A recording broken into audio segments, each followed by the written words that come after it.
Hey, what's up guys, it's TechSumer talking to you here, and in today's video I want to talk about the MacBook Air 15-inch that is supposed to come out on WWDC 2023. Yes, according to Mark Gurman, Min-Chi Kuo and other leakers, we are supposed to see this 15-inch MacBook Air to be announced on this WWDC. This computer is ready to go and ready to be launched by Apple. But we were surprised by Mark Gurman recently on his new report. According to Mark Gurman, this device is going to have the M2 chip. Yes, the M2 chip, not the M3, like we were thinking. According to Min-Chi Kuo, M3 will be delayed for later, and this MacBook Air will be coming with an M2 chip. Yes, this will be simply a bigger sized M2 MacBook Air. The same design, same display, same ports, same keyboard, same colors. Everything will be the same, but with a bigger size. And this leaves me kind of disappointed. But before I tell you why, do not forget to drop a like down below and subscribe to the channel. So, according to very reliable leakers, this new MacBook Air 15-inch will be coming with the M2 chip. And that leaves me very, very disappointed. Because I was expecting a new generation of Apple Silicon, the M3 chip. This would be amazing because the M3 chip has a 3nm architecture. Yes, this chip will have a very innovative architecture. This architecture will enable Apple to increase the efficiency of the chips while also increasing by a fold the performance. And this is really important because Apple Silicon is not just about performance, but also power and efficiency. This is important because Apple Silicon runs on very thin and light devices, portable devices for the most part. And so they need to be extremely efficient to cover the insane batteries that these devices have. For example, my M1 Max MacBook Pro has like 20 hours of battery life. That's insane for a laptop for like 4-5 years ago, especially for a MacBook which would have Intel and then would overheat. But in today's day and age, with Apple Silicon, the MacBooks are insanely cool and they have insane battery life. And so I was really excited to see this new M3 chip in action. If they would upgrade the M2 MacBook Air to an M3 MacBook Air and then release a 15-inch MacBook Air with that chip, imagine the battery life of that device. Huge battery, like insane battery size. It will probably have 80 to 19 watt hours of battery life. Insane battery because it's a 15-inch sized computer. And with the M3 MacBook Air, imagine the power of that computer in terms of battery life. Of course, this is not going to happen. According to Mark Gurman, Min-Chi Kuo, we will have an M2 MacBook Air, not an M3.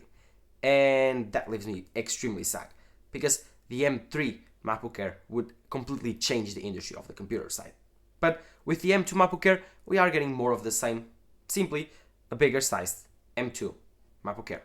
Of course, the M2 MacBook Air is an excellent computer. I reviewed that computer 1 year ago, almost 1 year ago. It was on July of 2022. And I actually loved that computer. Very portable, very light, very well built. The speakers were good. The display was crazy. It had insane body to screen ratio. It had the cool notch.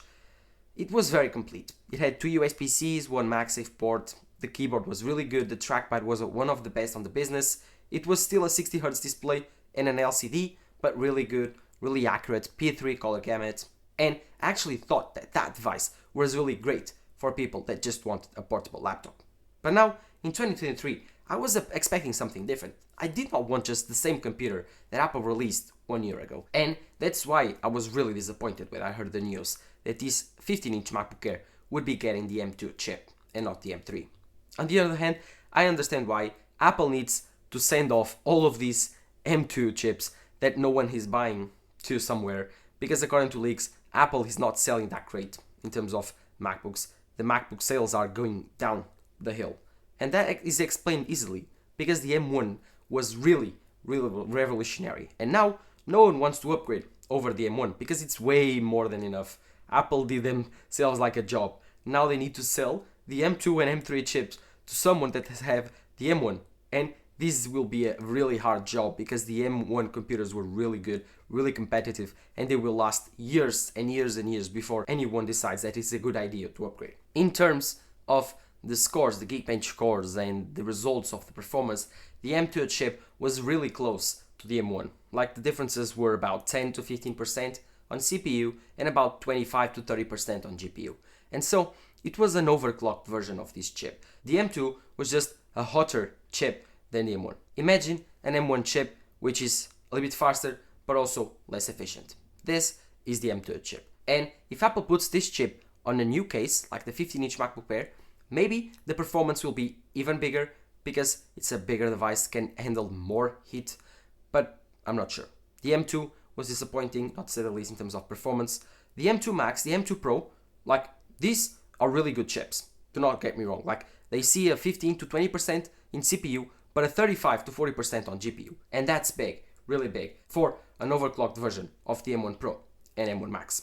But I really enjoy my M1 Max, and if you buy the M2 Max, the difference will be like almost negligible over the M1 Max in real world. So I do believe the M2 is also negligible over the M1, and so I don't think this M2 MacBook Air 15-inch will perform a lot different than the M2 MacBook Air 13-inch. But of course, the results of the M2 will depend on tons of stuff, on what you do and what are your needs. If you video edit a lot, photo edit a lot, you actually record very heavy video in HVAC or H.265 or ProRes, and you need to edit your 8K timeline, maybe the M2 chip is not for you.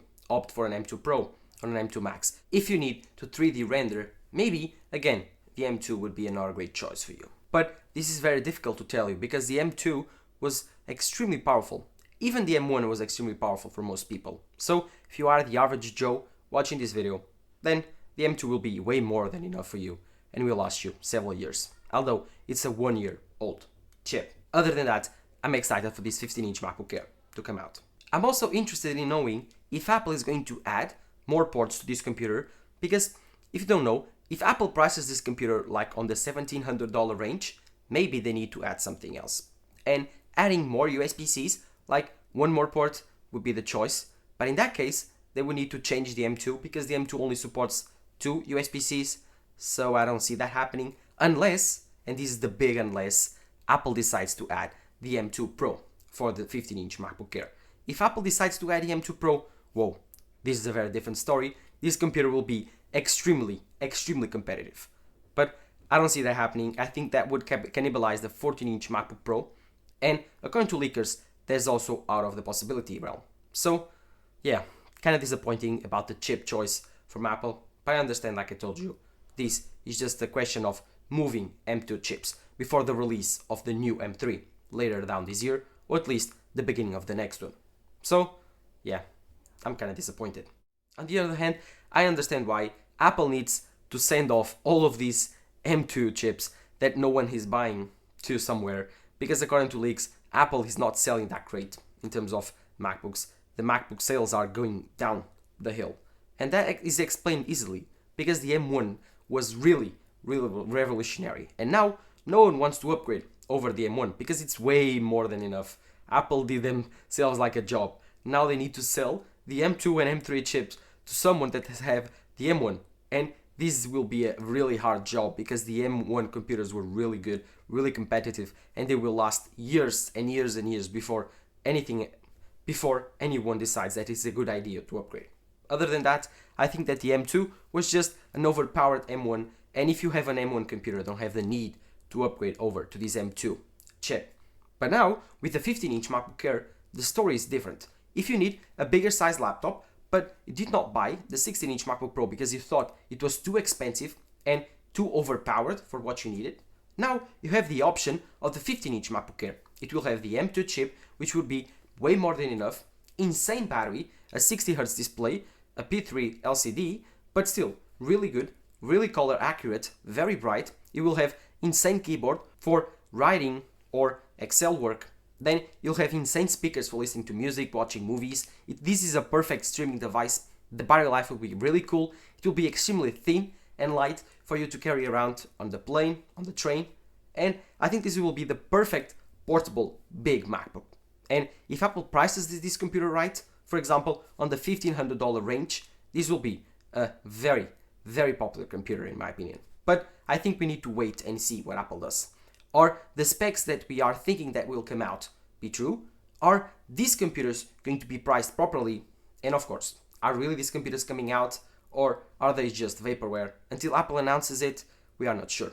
But I do actually believe these leakers. I think Apple will launch an M2 MacBook Air 15-inch on WWDC. Makes sense. It's Apple-like to do. And I will be disappointed, but then I think I need to test out this computer to see how it will perform. If you want that video, don't forget to drop a like down below and subscribe to the channel so you don't miss it. Of course, before you go into the comments down below and tell me what you think about this controversy. Do you think Apple will add the M2 or the M3? Let me know all of that on the comments down below. This has been Tech Smart talking to you here. Bye bye.